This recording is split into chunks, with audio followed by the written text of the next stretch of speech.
Shri Swami Samarth. Hello friends, नमस्ते। आपका स्वागत है मेरे चैनल नीता इजी सिलाई में।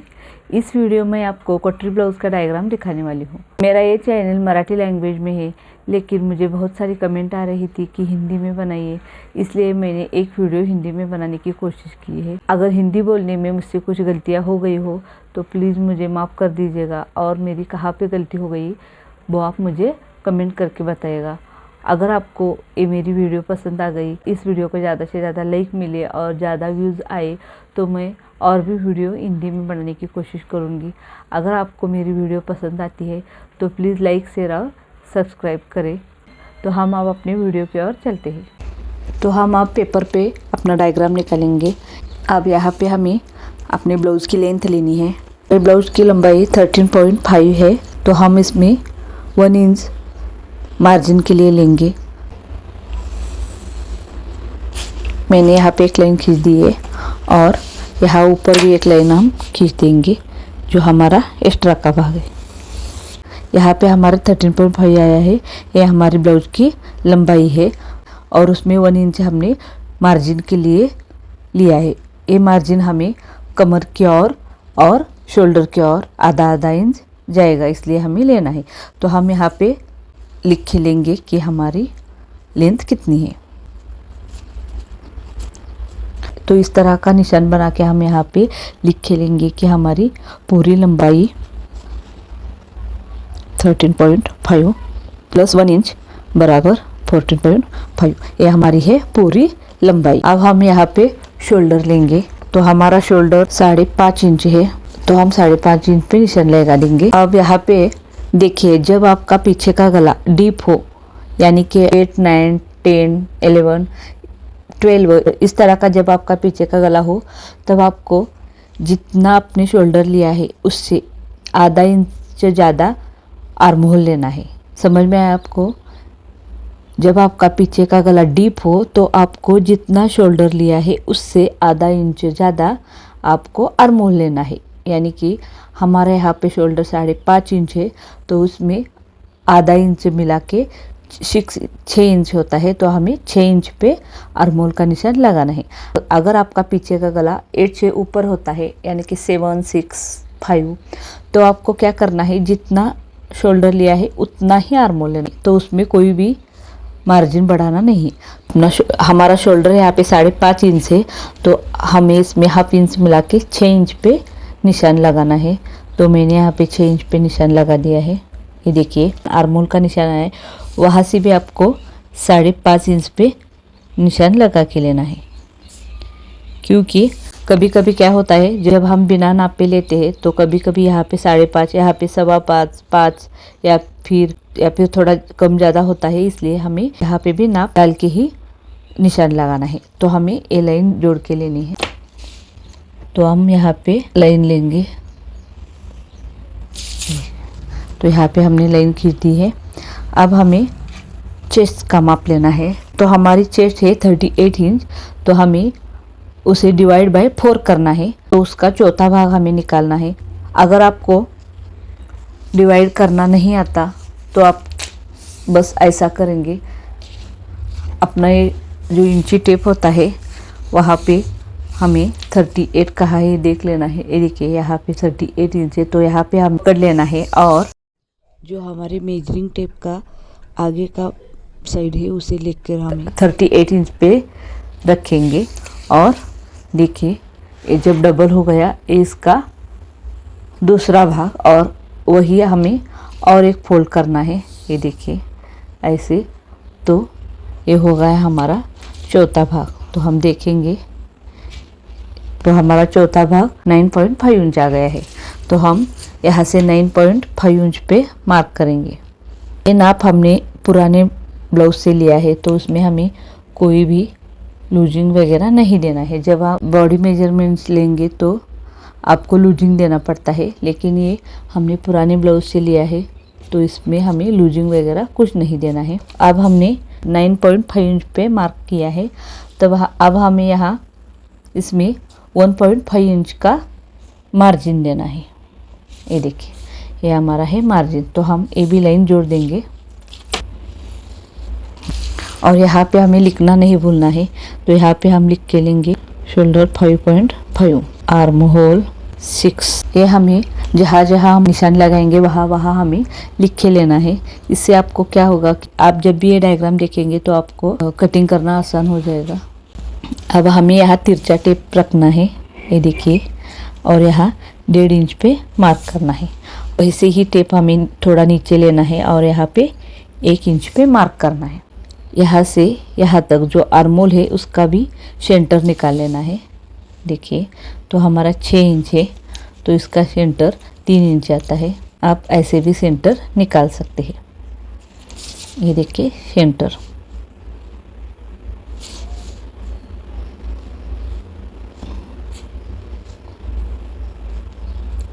सेंटर। पहले हम कमर का माप डालते हैं, फिर हम आर्मोल देखेंगे। तो हमारी कमर यहाँ पे 34 इंच है, तो हमें उसको भी 4 से डिवाइड करना है और उसका चौथा भाग लेना है। तो उसका चौथा भाग 8.5 इंच आता है। तो हम यहाँ पे 8.5 इंच पे निशान लगा देंगे और उसमें हमें जो हमारे ब्लाउज के पीछे के साइड में जो टक्स आते हैं उसके लिए हमें 1 इंच ज़्यादा लेना है और उसमें हमें मार्जिन 1.5 इंच लेना है। हमने यहाँ जितना मार्जिन लिया है उतना ही मार्जिन हमें यहाँ पे लेना होता है। अगर आपने यहाँ 2 इंच लिया है तो आपको यहाँ भी 2 इंच ही लेना होता है। तो हम ये लाइन जोड़ देंगे। अब हमें नीचे की लाइन भी जोड़ देंगे। अब हम यहाँ पे आर्मोल का शेप देंगे। हमें यहाँ पे डॉट डॉट करके आर्मोल का शेप देना है।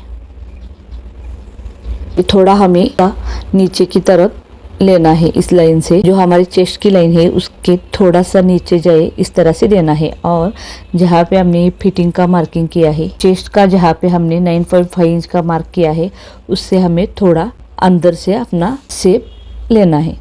और ये है हमारा आगे की साइड के आर्मोल का शेप, तो ये भी हमें इस तरह से देना है। अब हमें यहाँ क्या करना है कि जहाँ अपने आर्मोल का सेंटर आया है वहाँ से हमें 5 इंच अंदर की साइड लेना है और वहाँ से हमें अपने आर्महोल का आगे का शेप निकालना है। आप इस तरह से शेप दोगे तो भी ब्लाउज आपका बराबर बैठेगा। लेकिन कभी कभी किसी का क्या होता है, आर्महोल के यहाँ पे फुलान आ जाता है या फिर चुनट आ जाती है, इसलिए हमें 5 इंच अंदर की ओर से लेना होता है। अगर आपके यहाँ चुनट या फुलान आता है तो आपको आर्महोल का शेप ऐसे देना है। देखिए, इस तरह से आपको आर्महोल का शेप देना है। तो आप सही से मैं इसका शेप देती हूँ। अगर आपका यहाँ पे फुलान आता है, इस तरह से आपको आर्महोल का शेप देना है। तो हम यहाँ पे भी लिख के लेंगे 1 इंच और यहाँ से यहाँ तक 1.5 इंच। आपको भी ऐसे ही लिख के लेना है। अब यहाँ पे हम चेस्ट का लिखेंगे।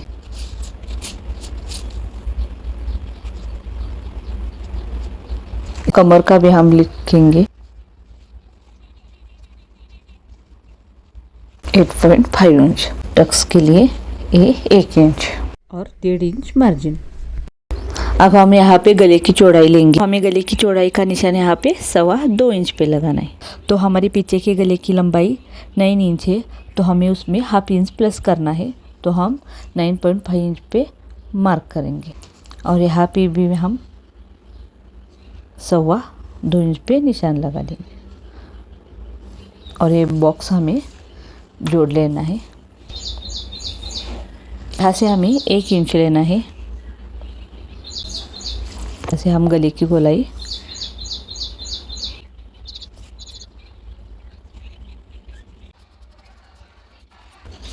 तो इस तरह से हमने गले का आकार लिया है। तो हम यहाँ पे भी लिखेंगे neck length 9 inch plus ½ inch 9.5 inch और यहाँ पे भी 2.25 इंच और शोल्डर 5.5 इंच। तो ये हमारा पूरा डायग्राम बन चुका है। तो हमें यहाँ पे टक्स का भी माप लेना है। तो टक्स का माप हम कैसे निकालेंगे, तो देखिए, जो यहाँ हमारी ये फिटिंग की लाइन है, ये यहाँ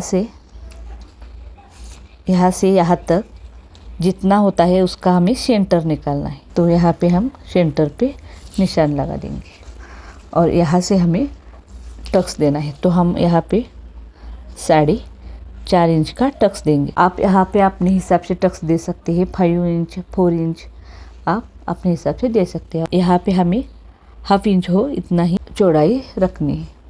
ये देखिए,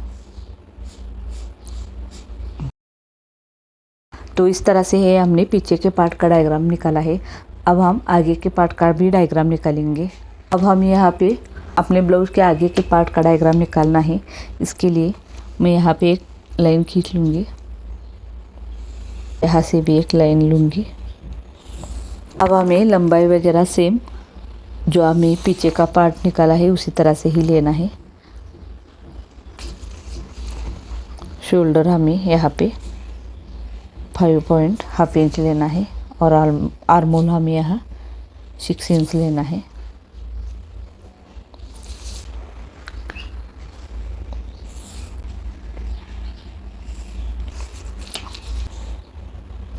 चेस्ट का माप हमें 9.5 इंच लेना है और यहाँ पे हमें 1.5 इंच का मार्जिन रखना है।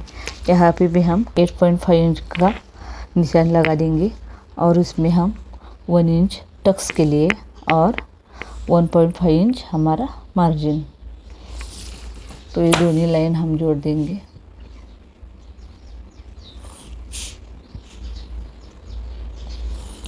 अब हमने यहाँ जितना हमने पीछे के गले के लिए चौड़ाई रखी उतनी ही आगे के गले के लिए भी रखेंगे, तो 2.25 इंच पे मैंने यहाँ निशान लगाया है। अब हमारा आगे का गला 6 इंच है, तो हम यहाँ 6 इंच पे एक निशान लगा देंगे और उसमें हमें 1 इंच मार्जिन के लिए लेना है। तो हमें ये दोनों भी निशान लगाने हैं। ये निशान क्यों लगाना है ये मैं आपको बाद में बताऊंगी। और हमें यहाँ पे हमने जितनी चौड़ाई ली है उतनी ही यहाँ लेना है, कोई कम या ज़्यादा नहीं करना है। तो मैं यहाँ पे भी 2.25 इंच ले लूँगी। अब हमें बॉक्स बना के तो हम ये लाइन भी खींच लेंगे। ये देखिए, अब यहाँ से हमें 1 इंच पे निशान लगा देना है और अपने गले का आकार देना है।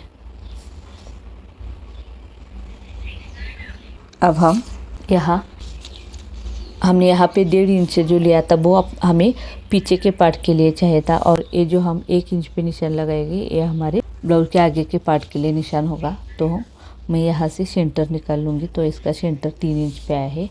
तो हमें यहाँ से यहाँ तक मार्क करना। आपके ब्लाउज में फुलाना आता हो तो आपको यहाँ से पाँव पे निशान लगा लेना है और हमें इस तरह से हमारे आर्म होल के आगे का शेप देना है। इस तरह से हमें आर्म होल के आगे का शेप देना है। अब हमें यहाँ पे योक पट्टी का माप देना है। तो हमारी योक पट्टी यहाँ पे 3 इंच है। हमारी योक पट्टी यहाँ पे 3 इंच है, तो हमें पेपर पे 3 इंच ही लेना है। इसमें कोई भी मार्जिन हमें यहाँ पे बढ़ाना नहीं है, हमें मार्जिन सिर्फ कपड़े पे बढ़ाना है। पेपर पे हम जितना है उतना ही लेंगे। जब आपने यहाँ पे 3 इंच लिया है तो यहाँ पे आपको आधा इंच कम करके 2.5 इंच लेना है। देखिए, अगर आपने यहाँ पे 4 इंच लिया है तो आपको यहाँ पे 3.5 इंच लेना है ना, यहाँ पे लेंगे उससे आपको आधा इंच यहाँ पे कम लेना है। ये देखिए, हमारी योक पट्टी का निशान लगा लिया है। अब हमें यहाँ पे अपने कटोरे का माप देना है। तो आप देखिए कटोरे का माप कैसा देते हैं। जब आपके पास पुराना ब्लाउज हो नाप के लिए आया हुआ तो हम उससे ही कटोरे का नाप लेंगे। अगर आपके पास नाप का ब्लाउज नहीं है तो उसका भी तरीका मैं आपको आगे आने वाले वीडियो में बताऊंगी। तो यहाँ पे अपने कटोरी का नाप 6 इंच आया है, तो मैं 6 इंच पे यहाँ पे निशान लगा लूँगी। ये देखिए 6 इंच, और यहाँ से हमें ऐसा तिरछा टेप रखना है और यहाँ पे हमें 2.5 इंच पे निशान लगाना है। अब जो कि हमने गले का यहाँ पे 6 इंच पे मार्क किया था, जो हमारे तैयार गले का नाप है, ऐसे हमें ए पॉइंट और ए पॉइंट तीनों पॉइंट जोड़ के अपने कटोरी का आकार देना है। गला 6 + 1 7 इंच पे 2.5 इंच गले की चौड़ाई।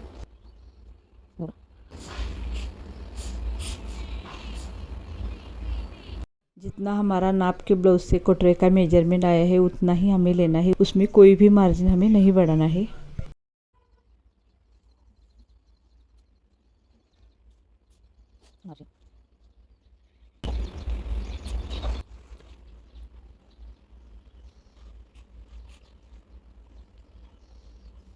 तो इस तरह से हमारे ब्लाउज का डायग्राम बना के रेडी हो गया है। और हमें कटोरी कैसे बढ़ानी है ये हम आगे की वीडियो में देखेंगे। तो यहाँ पे हमारा आगे का और पीछे के ब्लाउज का डायग्राम बना के रेडी हो गया है।